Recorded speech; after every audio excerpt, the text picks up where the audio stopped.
মাধৱৰ পৰা শংকৰ আজান কেনেকৈ সৃষ্টি হ'ল আমিতো জানিছিলো শংকৰ মাধৱ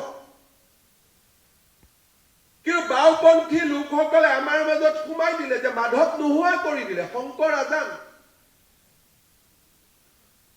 ক'ৰ পৰা বাঘ হাজৰিকাৰ উৎপত্তি হ'ল কোনেও নাজানে অসমীয়া মানুহক বুজোৱা হ'ল যে তোমালোকে মিলা মিছাৰে থাকিব লাগিব মিলা মিছা মানে কি তুমি ধুবুৰীত থাকিব নোৱাৰা আমি থাকিম তুমি গোৱালপাৰাত থাকিবা আমি থাকিম তুমি ঢিঙত নাথাকিবা আমি থাকিম তোমালোক মাত্ৰ আঁতৰি আঁতৰি গৈ থাকা সেইটোৱে হৈছে আমি মিলা প্ৰীতিৰে থাকিম মিলা প্ৰীতিৰ অৰ্থ তুমি আধা মই আধা নহয় মিলা প্ৰীতিৰ অৰ্থ তুমি লাহে লাহে পিছুৱাই গৈ থাকিবা এই অৱস্থাক ভাৰতীয় জনতা পাৰ্টিয়ে যদি মানি লয় অসমৰ ৰাইজৰ সন্মুখত আৰু আন একো বিকল্প নাথাকিব কেতিয়াবা শংকৰদেৱ আৰু আজান ফকীৰৰ মিটিং হৈছিলে নেকি অসমৰ ইতিহাসত এনেকুৱা কিবা তথ্য আছে নেকি কতোতো এনেকুৱা তথ্য নাই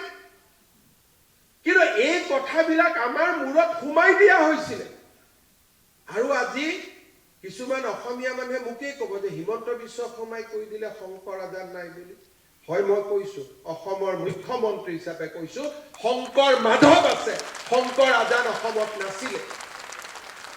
শংকৰদেৱৰ প্ৰপন্ন শিষ্য মাধৱদেৱ আছিল হয় আছে আজান ফকী নিজৰ জাগাত আছে শংকৰ আৰু আজানক সংলগ্ন কৰি আমাৰ যুঁজখন দুৰ্বল কৰিব নালাগে লাচিতৰ লগত বাঘ হাজৰিকাক থিয় কৰি আমাৰ যুঁজখন দুৰ্বল কৰিব নালাগে কোনোবা যদি বাঘ হাজৰিকা আছিলে তেওঁ নিজৰ জাগাত থাকক কিন্তু আমি লাচিতক চাব বিচাৰো যে মোগলক পৰাজিত কৰা এজন বিশ্ব বিজয়ী ব্যক্তি হিচাপে বীৰ হিচাপে বাঘ হাজৰিকাই তেওঁৰ সৌৰ্য আৰু বীৰ্যৰ পৰা 10% কাঢ়ি লৈ যাব নালাগে কি বুজোৱা হৈছে যে মোগলক লাচিতে পৰাজিত কৰা নাছিল বাঘ হাজৰিকাৰ বুদ্ধিতহে লাচিতে মোগলক পৰাজিত কৰিলে ক'ৰ পৰা আহিলে এইটো তথ্য কোনে দিলে এইটো তথ্য কোনখন বুৰঞ্জীৰ পৰা আমাৰ এনেকুৱা ধৰণে কোৱা হয় যে শংকৰ আৰু আজানে দুইজনে যেনে মিলি মিলি একেলগে নাৱত ধৰ্ম প্ৰচাৰ কৰি আগবাঢ়ি গৈ আছিল তেনেকুৱা ধাৰণা কোনে সৃষ্টি কৰিছে যিয়ে সভ্যতাৰ যুঁজত আমাক দুৰ্বল কৰিব খোজে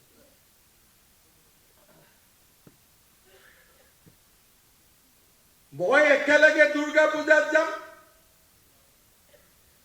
বঙালী মানুহজনো একেলগে দুৰ্গা পূজাত যাব দুৰ্গা গোসানীক আমি দুইজনে একেলগে সেৱা কৰিম কিন্তু আমি দুইজন শত্ৰু আৰু বাংলাদেশৰ পৰা অহা সকল হ'ল আমাৰ বন্ধু এই থিয়ৰিটো কেনেকুৱা আমি একেলগে কম গুৰু ব্ৰহ্মা গুৰু বিষ্ণু আমি একেলগে সৰস্বতী মাক পূজা কৰিম আমি একেলগে দুৰ্গা পূজাত পূজা কৰিম সৃষ্টি সৃষ্টি বিনাশনী গুণাশ্ৰয়ী গুণাময়ী আমি একেলগে কম কিন্তু ওলাই আহি কম এওঁ বঙালী দেই এওঁ অসমীয়া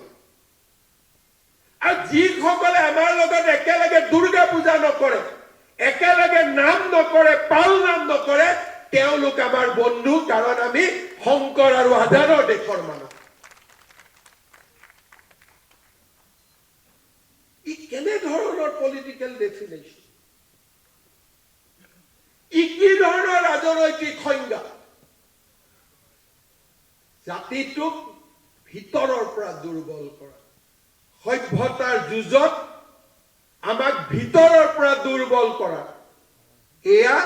ষড়যন্ত্ৰৰ বাহিৰে আন একো নহয় সেয়ে মই দ্বিধাহীনভাৱে ক'ব পাৰো শংকৰ আৰু আজান নহয় শংকৰ আৰু মাধৱ আজান ফকীৰ সন্মান কৰো তেওঁ নিজৰ জাগাত থাকিব কিন্তু শংকৰৰ লগত তেওঁৰ বৈশিষ্ট্য ক'ত শংকৰৰ লগত তেওঁৰ আদৰ্শৰ সমন্বয় ক'ত মইতো পঢ়ি শুনি আদৰ্শৰ সমন্বয় দেখা নাই